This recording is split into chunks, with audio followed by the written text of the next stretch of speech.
Good morning students. वनस्पति संसाधनों में आगे बढ़ते हुए आज हम घास के मैदानों की बात करेंगे, उनकी विशेषता और उनके वितरण की बात करेंगे। जैसा कि नाम से स्पष्ट है, घास भूमि या घास के मैदान वह भाग जहाँ पर वनस्पति घास के रूप में अधिक मिलती है, उन्हें घास के मैदान की संज्ञा दी जाती है। इसका तात्पर्य उन स्थानों से है विशेष रूप से जहाँ पर वर्षा ना तो इतनी अधिक है कि फॉरेस्ट मिल सके और ना ही इतनी कम है कि मरुस्थली जो वनस्पति है वो पाई जा सके। तो ये मॉडरेट रेनफॉल, मध्यम या मध्यम निम्न स्तरीय वर्षा वाले क्षेत्रों में मुख्य रूप से मिलने वाली वनस्पति है। ये टेम्परेचर और लैटिट्यूड के आधार पर दो भागों में बांटा जा सकता है इसको, उष्णकटिबंधीय घास के स्थल और शीतोष्णकटिबंधीय घास के स्थल। वो भाग जो कि कर्क और मकर रेखा के बीच में अवस्थित हैं, जो घास भूमि, उन्हें उष्णकटिबंधीय घास स्थल के नाम से जाना जाता है, जबकि कर्क और मकर रेखा के ऊपर आर्कटिक भाग तक उनके मध्य में जो घास भूमि अवस्थित है उन्हें शीतोष्णकटिबंधीय घास के मैदान कहा जाता है। इनकी सबसे पहले सवाना, जिसे सवाना जो एक प्रमुख हम कह सकते हैं, एक सिंबॉलिक नाम भी दिया जाता है इसको कि सवाना, क्योंकि बहुत विस्तृत क्षेत्र में विशेषताएं समाहित किए हुए, उष्णकटिबंधीय घास स्थल की विशेषताएं समाहित किए हुए है, इसीलिए इसे सवाना ग्रासलैंड के नाम से भी जाना जाता है। ये वो घास भूमि है जिसमें वृक्ष बिखरे हुए और घास मुख्य रूप से बहुत लंबी, कठोर होती है, और ये इतनी लंबी होती है कि इन्हें हाथी घास के नाम से भी जाना जाता है। ये मुख्य रूप से इतने स्पार्सली, इतने विरल रूप से अवस्थित वृक्ष हैं कि इनसे कैनोपी नहीं बन पाती। ये मुख्य रूप से ऑरिनोको बेसिन, पैराग्वे, उत्तरी अमेरिका, उत्तरी अर्जेंटीना और ब्राज़ील में मुख्य रूप से मिलते हैं।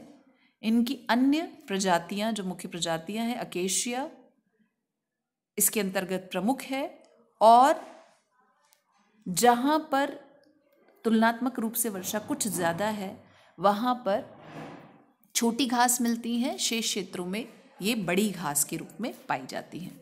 दूसरा जो शीतोष्ण कटिबंध में मिलने वाले जो घास भूमि है, स्टेपी घास भूमि भी कहा जाता है, ये उत्तरी अमेरिका, दक्षिण अमेरिका, अफ्रीका और ऑस्ट्रेलिया में मुख्य रूप से 10 से 20 इंच के जो रेनफॉल के एरियाज हैं वहाँ पर मिलते हैं।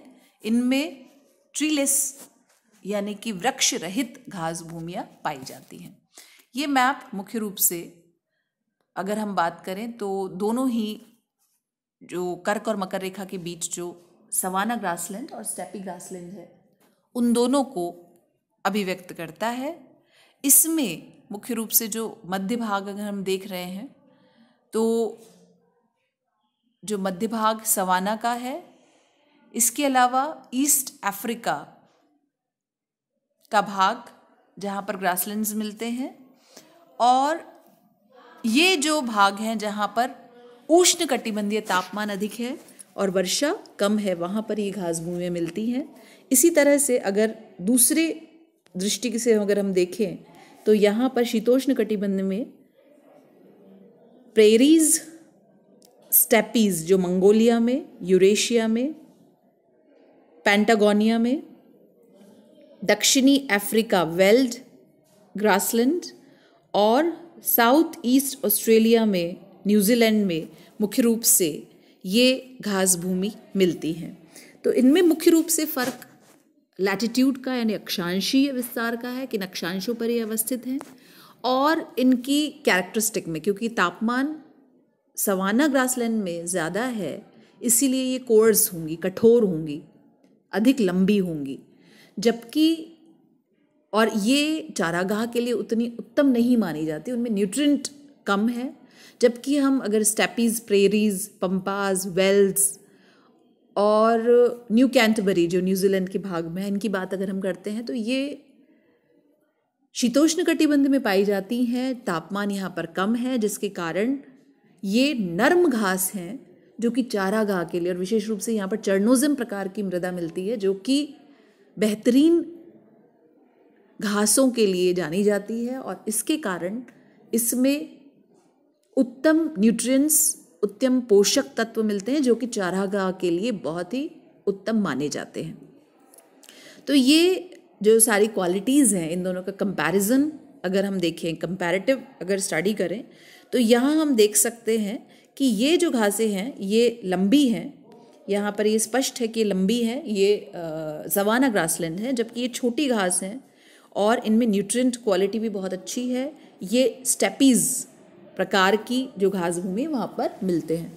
एक विशेष बात और मैं बताना चाहूँगी आपको, धीरे धीरे जैसा ह्यूमन पोजीशन बढ़ता जा रहा है, ह्यूमन एक्टिविटीज़ बढ़ती जा रही है, वैसे वैसे इन घास भूमियों पर, विशेष रूप से टेम्परेट जो जोन की स्टेपीज़ प्रकार की जो ग्रासलैंड्स हैं, वहाँ पर व्हीट बेल्ट, कॉर्न बेल्ट का विस्तार होता जा रहा है। मनुष्य अपनी एग्रीकल्चरल एक्टिविटी यहाँ पर धीरे धीरे बढ़ा रहा है। इनमें हम कह सकते हैं कि ह्यूमन एक्टिविटीज़ का एनक्रोचमेंट होता जा रहा है।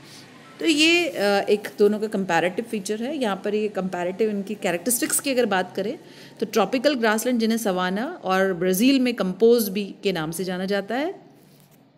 इसके अलावा ये ट्रॉपिकल जोन में ट्रॉपिक ऑफ कैंसर और कैप्रिकॉर्न के बीच, जैसे हमने बात की, कर्क और मकर रेखा के बीच पाए जाते हैं। ये घास बहुत लंबी होती है, लगभग 3 से 4 मीटर तक हाइट में होती है, और एलिफेंट घास, जैसे मैंने आपको कहा था, हाथी घास के नाम से भी जानी जाती हैं। ये रिच एग्रीकल्चर को, क्लाइमेटिक कंडीशन इस प्रकार की हैं यहाँ पर कि रिच एग्रीकल्चर को सपोर्ट नहीं करती हैं, और एनिमल रेयरिंग को, यानी पशु चारागाह को भी सपोर्ट नहीं करती हैं। इकोनॉमिकली ये ग्रासलैंड बैकवर्ड हैं।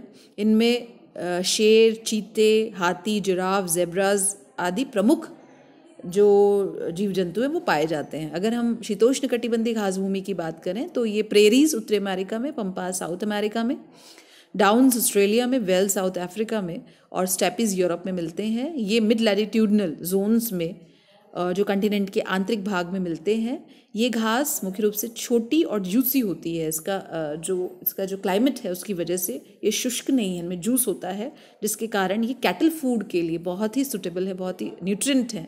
मेज़ यानी मक्का और व्हीट इसमें लार्ज अमाउंट में ग्रो किए जा रहे हैं, बड़ा परिवर्धित किए जा रहे हैं। इसीलिए इस एरिया को ब्रेड बास्केट यानी कि मक्का पेटी के नाम से भी जाने जाता है, व्हीट बेल्ट भी कहा जाता है इसको।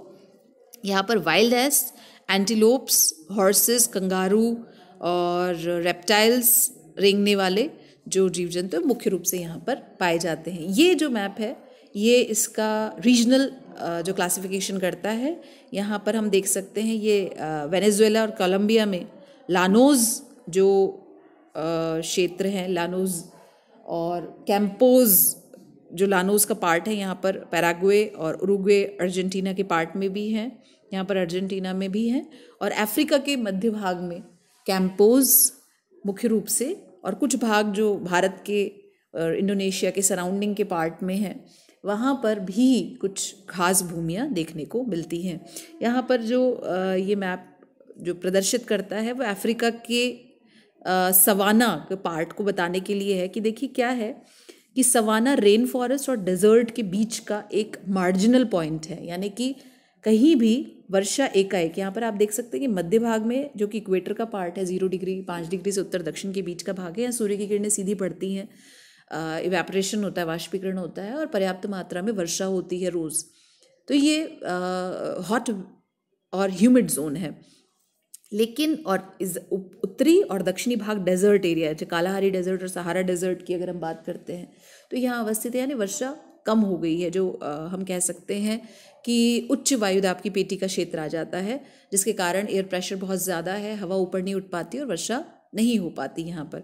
लेकिन बीच का जो भाग है अचानक वर्षा कम नहीं होती है किसी भी क्षेत्र में। जब आप रेन फॉरेस्ट से नॉर्थवर्ड या साउथवर्ड जाएंगे तो एकाएक वर्षा कम नहीं होगी, बल्कि वर्षा मध्यम स्तर में जाकर फिर निम्न स्तर पर जाएगी।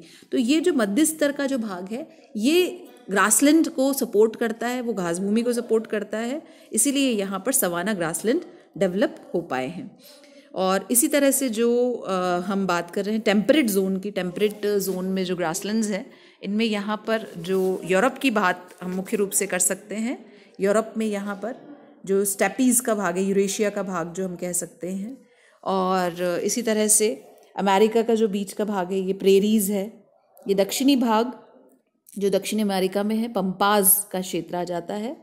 इसके अलावा यहाँ पर जो अफ्रीका का पार्ट है, केप का पार्ट है, यहाँ पर वेल्ड और न्यू कैंटरबरी जो न्यूजीलैंड का पार्ट है यहाँ पर, और ऑस्ट्रेलिया का जो दक्षिण पूर्वी भाग है वो मुख्य रूप से टेम्परेट ग्रास जोन के अंतर्गत आते हैं। तो एक कंपैरेटिव जो आपके माइंड में फीचर है इसका किनवास है ग्रासलैंड्स का, पूरा क्लियर हो चुका होगा। तो प्रश्न कई दृष्टि से आ सकता है। रीजनल मैप जो आपको बताए गए हैं उन किस किस कंट्रीज़ में इनका विस्तार है उसको आप विशेष रूप से देख लीजिएगा। प्रश्न आ सकता है एक्सप्लेन ग्रासलैंड्स, घास भूमि किसे कहते हैं, उनकी विशेषता और उनके विश्व वितरण को बताइए। हालांकि अलग से नहीं आता, लेकिन जब हम वेजिटेशन का पार्ट पढ़ते हैं तो इसे इन डेप्थ पढ़ने के लिए इसे इतनी कैटेगरीज में डिवाइड किया गया।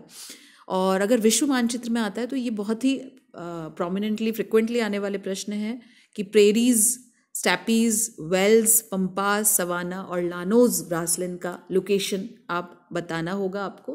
तो उसका पूरा एक पॉलीगॉन पार्ट में आप एक उसका डिस्ट्रीब्यूशन, जैसे हम अगर दिखाएं कि जैसे स्टेपीज़ है तो हम पूरा उसको इस प्रकार से दिखाएं कि ये पूरा एरिया उसका यूरेशियन पार्ट में कहाँ कहाँ विस्तृत है, तो उस एरिया को हम दिखा करके जब मैपिंग करें हम और उस पर स्टेपीज़ लिख करके हम उसे प्रदर्शित कर सकते हैं। ये मैपिंग की विशेष कुछ फीचर्स हैं जिन पर हम अलग से डिस्कशन करेंगे।